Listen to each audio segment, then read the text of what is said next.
Assalamualaikum warahmatullahi wabarakatuh. Salam patiler seluruh Nusantara. Berjumpa lagi bersama saya Jajang Jamaluddin di channel tutorial budidaya ikan. Di video kali ini saya akan membahas 10 jenis kolam untuk budidaya ikan lele. Budidaya ikan lele adalah budidaya ikan paling simpel dibandingkan dengan budidaya ikan jenis lainnya.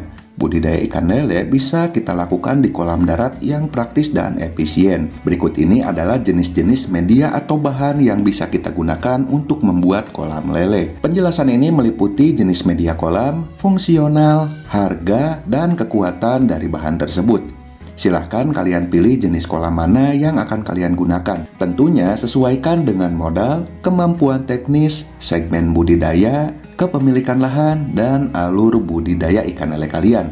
Apakah kalian masih belajar berbudidaya ikan lele ataukah kalian sudah ke tahap bisnis budidaya ikan lele? Yang pertama ada kolam plastik. Secara fungsional, kolam plastik ini sering digunakan untuk budidaya ikan lele di segmen pembenihan dan juga segmen pendederan. Jarang sekali kolam plastik ini digunakan di segmen pembesaran atau dijadikan kolam indukan. Jenis plastik yang sering digunakan yaitu plastik PE atau plastik UP. Ketebalannya di kisaran 100-200 mikron.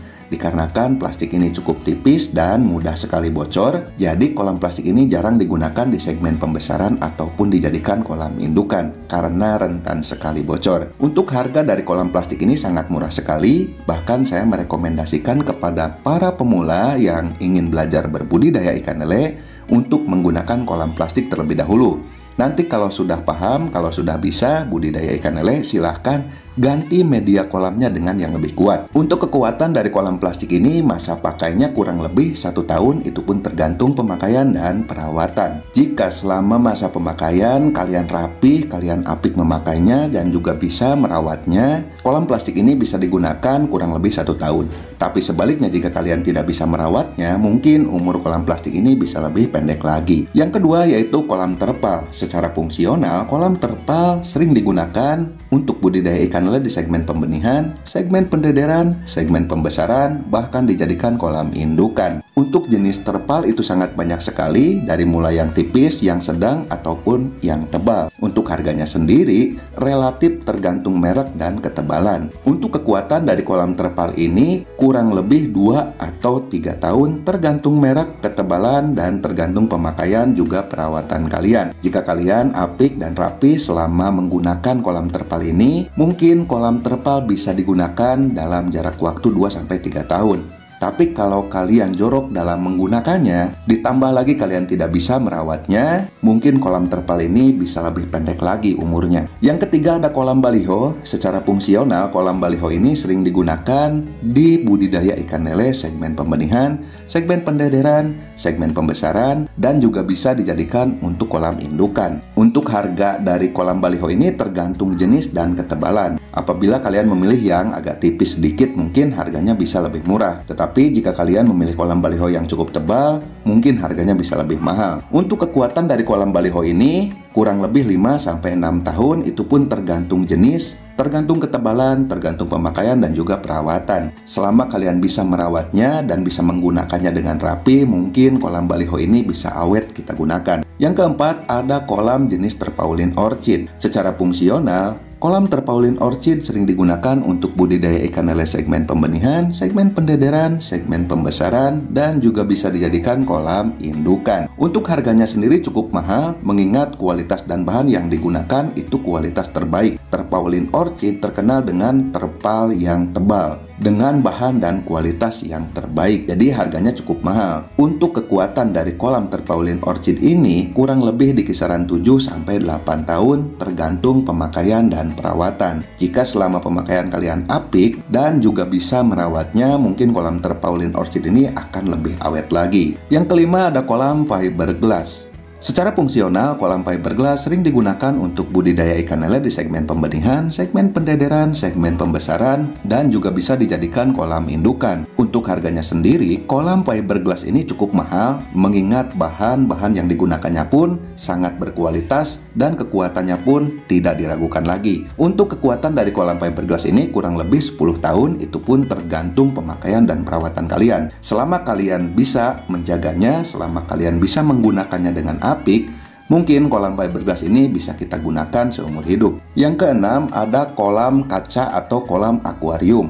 Secara fungsional, kolam akuarium ini khusus digunakan untuk segmen pembenihan. Mungkin kalian agak sedikit asing mendengarnya bahwa pembenihan ikan lele bisa dilakukan di kolam jenis kaca. Ada beberapa pembudidaya yang menggunakan kolam akuarium ini untuk pembenihan ikan lele. Khusus untuk pembenihan saja, itu pun di kolam tertutup atau kolam di dalam ruangan. Untuk ukuran sendiri biasanya yang digunakan tidak terlalu besar, mulai dari ukuran 1x2 meter, paling besar ukurannya 2x3 meter. Untuk harga dari kolam akuarium ini sangat mahal sekali, mengingat bahan yang digunakannya pun cukup mahal, yaitu bahan kaca dan kacanya pun cukup tebal, jadi harganya cukup mahal. Untuk kekuatan tergantung pemakaian dan perawatan kita. Asalkan kolam dari bahan kaca ini kita bisa merawatnya apik dalam penggunaannya, bisa kita gunakan lebih awet lagi. Yang ketujuh, ada kolam beton. Secara fungsional, kolam beton sering digunakan untuk budidaya ikan lele di segmen pembenihan, segmen pendederan,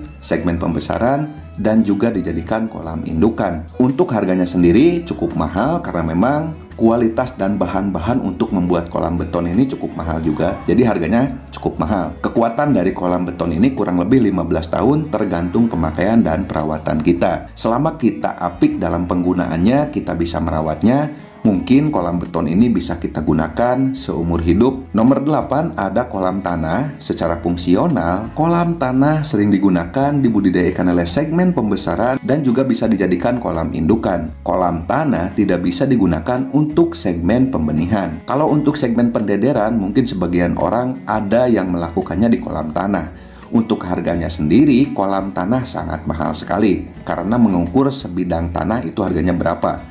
1 meter saja harganya berapa. Untuk kekuatan dari kolam tanah ini bisa kita gunakan seumur hidup, asalkan kita apik dalam menggunakannya dan juga kita bisa merawatnya. Nomor 9, ada kolam jaring apung. Secara fungsional, kolam jaring apung ini sering digunakan untuk budidaya ikan lele segmen pendederan dan juga segmen pembesaran. Kolam jaring apung tidak bisa kita gunakan untuk segmen pembenihan. Untuk harga dari kolam jaring apung ini relatif terjangkau, tergantung kualitas dan bahannya. Sementara untuk kekuatan dari kolam jaring ini, masa pakainya kurang lebih 3 tahun, itu pun tergantung bahan, tergantung pemakaian dan juga perawatan kita. Yang terakhir yaitu budik damber. Budik damber adalah singkatan dari budidaya di dalam ember. Secara fungsional, budik damber bisa digunakan untuk budidaya ikan lele segmen pendederan dan segmen pembesaran. Budik damber tidak bisa digunakan untuk segmen pembenihan ataupun dijadikan kolam indukan, karena media yang digunakannya pun yaitu ember. Untuk harga dari budik damber ini cukup murah, tergantung merek dan bahan yang kita pilih. Untuk kekuatan dari budik damber ini tergantung pemakaian dan perawatan kita. Apabila kita budidaya di dalam ember ini, secara perawatan kita bisa, secara budidaya kita apik, mungkin budik damber ini bisa lama jangka waktu pakainya.